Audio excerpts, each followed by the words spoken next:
तो आज के इस वीडियो लेक्चर में हम बात करने वाले हैं असेसमेंट क्या है, असेसमेंट किस तरह से इवैल्यूएशन या मूल्यांकन से अलग है, असेसमेंट के टाइप्स कौन कौन से हैं, क्या ऑब्जेक्टिव हैं, असेसमेंट के क्या इंपॉर्टेंस है, how is assessment different from evaluation, कि आकलन मूल्यांकन से अलग कैसे है। तो सबसे पहला जो हमारे सामने आंसर आता है कि दोनों का रीजन अलग है, अलग अलग रीजन से असेसमेंट भी कंडक्ट किया जाता है और एक अलग रीजन को लेकर इवेल्युएशन भी कंडक्ट किया जाता है। तो दोनों का रीजन अलग है, दोनों का पर्पज अलग है, तो इसको भी हम समझ लेते हैं। तो सबसे पहले अगर हम असेसमेंट की बात करते हैं, आकलन की बात करते हैं, तो आकलन का मतलब क्या है कि क्लासरूम में जब टीचिंग लर्निंग जो चलता है तो उसमें स्टूडेंट की क्या प्रॉब्लम है, लर्निंग में स्टूडेंट को कौन कौन सी प्रॉब्लम आती है, तो उसको असेस करना, उसका पता लगाना और पता लगाकर उन प्रॉब्लम्स को दूर करना। तो एक किसका पर्पज है, किसका उद्देश्य है, ये असेसमेंट का पर्पज है। ठीक है, ये आकलन का उद्देश्य है कि क्लासरूम में टीचिंग लर्निंग के टाइम स्टूडेंट को जो प्रॉब्लम आ रही है उसको आइडेंटिफाई करना और उसको दूर करने का प्रयास करना। तो इसलिए हम कहते हैं असेसमेंट जो है एक डायग्नोस्टिक है, ये नैदानिक है, जिसमें स्टूडेंट की समस्याओं का पता लगाकर उनको दूर करने की कोशिश की जा रही है। लेकिन अगर हम इवेल्युएशन की बात करें, मूल्यांकन की बात करें, तो एक टाइम पीरियड में, चाहे 1 मंथ हो गया, 3 मंथ हो गया, 1 ईयर हो गया, एक टाइम पीरियड में स्टूडेंट ने कितना सीखा है, इस चीज का पता लगाने के लिए टेस्ट कंडक्ट किए जाते हैं, एग्जाम लिए जाते हैं, ताकि यह पता लगाया जा सके कि टाइम पीरियड में स्टूडेंट ने कितना सीखा है, जो लर्निंग ऑब्जेक्टिव है वो किस सीमा तक फुलफिल हुए हैं, स्टूडेंट को कितना समझ में आया है। तो इस चीज का पता लगाने के लिए इवेल्युएशन, ठीक है, मूल्यांकन किया जाता है बच्चों का, टेस्ट के थ्रू, एग्जाम के थ्रू। ठीक है, इवेल्युएट किया जाता है बच्चों को कि बच्चों ने कितना सीखा है, लर्निंग ऑब्जेक्टिव किस सीमा तक फुलफिल हुए हैं, और उस बेस पर स्टूडेंट को नेक्स्ट क्लास में प्रमोट किया जाता है। ठीक है, तो दोनों का अलग पर्पज है। जो इवेल्युएशन हो गया वो जजमेंटल हो गया, और असेसमेंट की बात करें तो क्या हो गया, नैदानिक हो गया।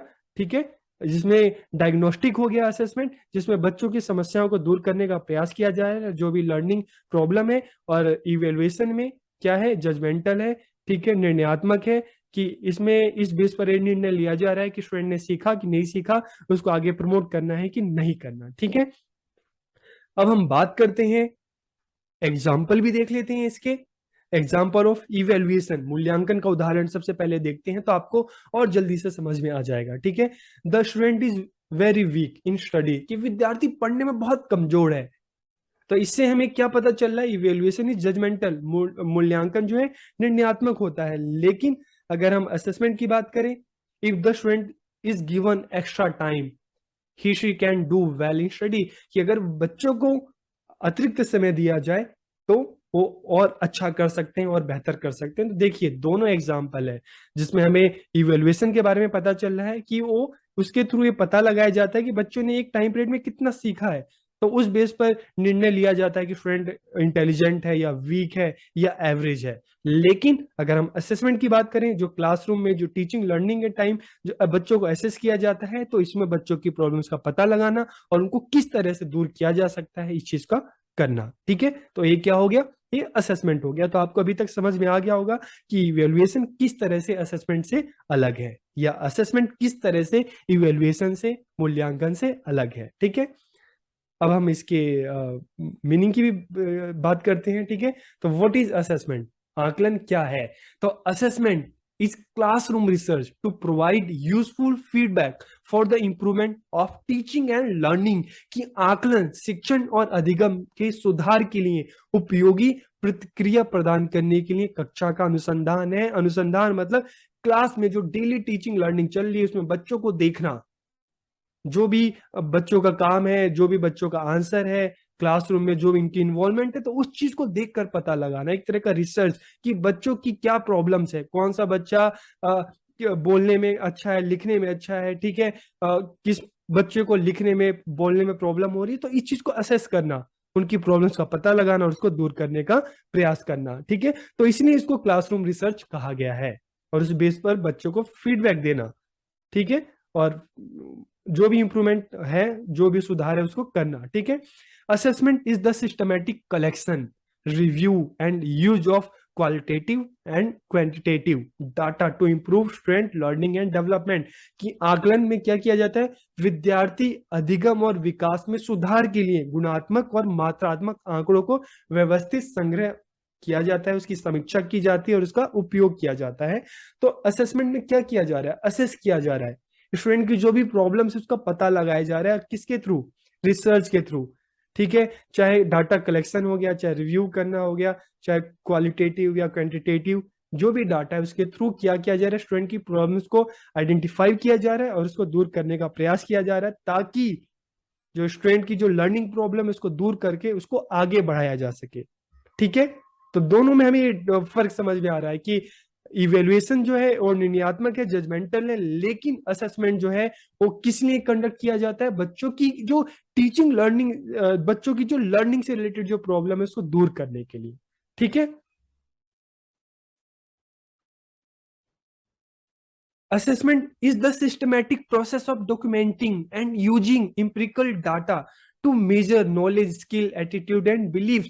कि आकलन ज्ञान, कौशल, दृष्टिकोण और विश्वासों को मापने के लिए अब अनुभवजन्य आंकड़ों को दस्तावेजीकरण और उपयोग करने की व्यवस्थित प्रक्रिया है। तो देखो, इंपेरिकल डाटा, इंपेरिकल का मतलब है कि जो भी जो डाटा है, चाहे हम बच्चों को देखकर डेली हमारी जो उनकी ऑब्जर्वेशन है, ठीक है, या जो भी बच्चों का जो रिजल्ट है, ठीक है, तो जो भी डाटा कलेक्ट कर रहे हैं, हम रिसर्च कर रहे हैं, उस बेस पर स्टूडेंट के बारे में पता लगाना कि क्या प्रॉब्लम्स है और उसको किस तरह से दूर किया जा सकता है। ठीक है, तो ओवरऑल अगर हम एक कंक्लूजन निकालें तो assessment is an attempt to improve the direction of learning of the student. कि विद्यार्थियों की अधिगम की दिशा में सुधार करने का जो प्रयास है, इसे हम क्या कहते हैं, आकलन कहते हैं।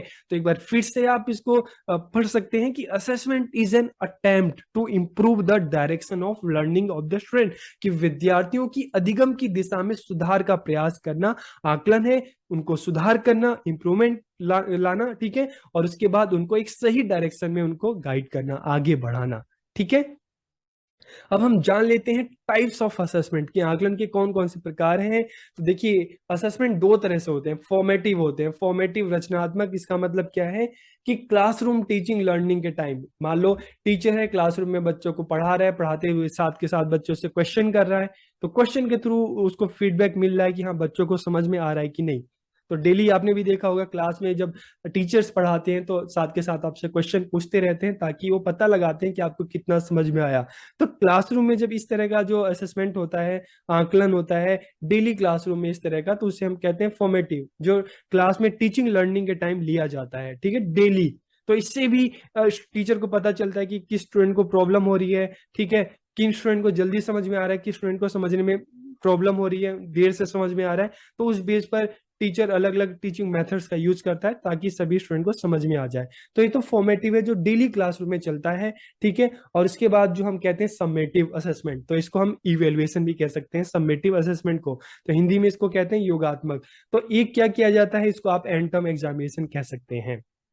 ठीक है, कि जब एंड टर्म एग्जामिनेशन की जब सिलेबस कंप्लीट हो जाता है तो फिर बच्चों का इस तरह का असेसमेंट लिया जाता है, देखने के लिए कि बच्चों की ओवरऑल लर्निंग क्या रही है।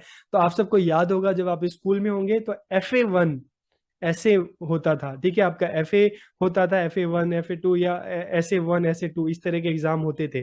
ठीक है, तो जो FA होते थे वो क्या था कि आपका डेली वीकली बेस पे होता था, और जो आपका SA1 SA2 होता था ये एंड टर्म एग्जामिनेशन होता था। तो आप इसको याद कर सकते हैं और अपना रिपोर्ट कार्ड आप देख चेक करेंगे, ठीक है, मार्कशीट चेक करेंगे तो उसमें FA1 FA2 FA3 FA4 या SA1 SA2 इस तरह से आपको मिल जाएगा। ठीक है, तो सबमिटिव जो एंड टर्म एग्जामिनेशन होता है उसको कहते हैं समेटिव असेसमेंट, और फॉर्मेटिव जो डेली क्लासरूम में जो चलता है, ठीक है, जो वीकली टेस्ट होते हैं, तो इसको हम कह सकते हैं फॉर्मेटिव असेसमेंट। ओके, अब हम बात करते हैं ऑब्जेक्टिव ऑफ असेसमेंट की, आकलन के कौन कौन से उद्देश्य हैं। To improve the teaching learning process, की शिक्षण अधिगम प्रक्रिया को बेहतर बनाना। To solve the learning problems of the student, की विद्यार्थियों की अधिगम संबंधी समस्याओं को दूर करना। टू गाइड द स्टूडेंट, की विद्यार्थियों का मार्गदर्शन करना, उनकी प्रॉब्लम्स को पता लगाना, दूर करना, और उस बेस पर उनको क्या करना, उनको एक डायरेक्शन देना, उनका मार्गदर्शन करना, उनको गाइड करना, ताकि वो एक सही पाथ पर आगे बढ़ सके।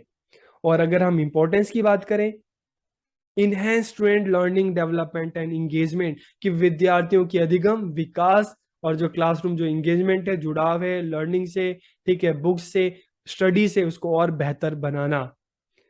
Opportunity to make improvements based on accurate assessment, कि सटीक आकलन के आधार पर सुधार करने का अवसर, कि अगर आपका आकलन असेसमेंट बिल्कुल सटीक होगा तो आप सही तरीके से आप क्या कर सकते हो कि सुधार कर सकते हो, इंप्रूवमेंट ला सकते हैं।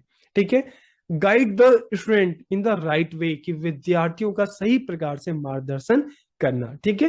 तो ये क्या हो गया, इंपॉर्टेंस ऑफ असेसमेंट, आकलन के महत्व सीखा कि असेसमेंट क्या है, उसके टाइप्स क्या है, इसके क्या ऑब्जेक्टिव है, क्या इंपॉर्टेंस है, और असेसमेंट किस तरह से इवैल्यूएशन से अलग है। तो आपको वीडियो कैसा लगा, अपना फीडबैक जरूर दीजिए। आपको समझ में आया कि नहीं आया, आप कमेंट करके जरूर बताइए। बहुत बहुत धन्यवाद।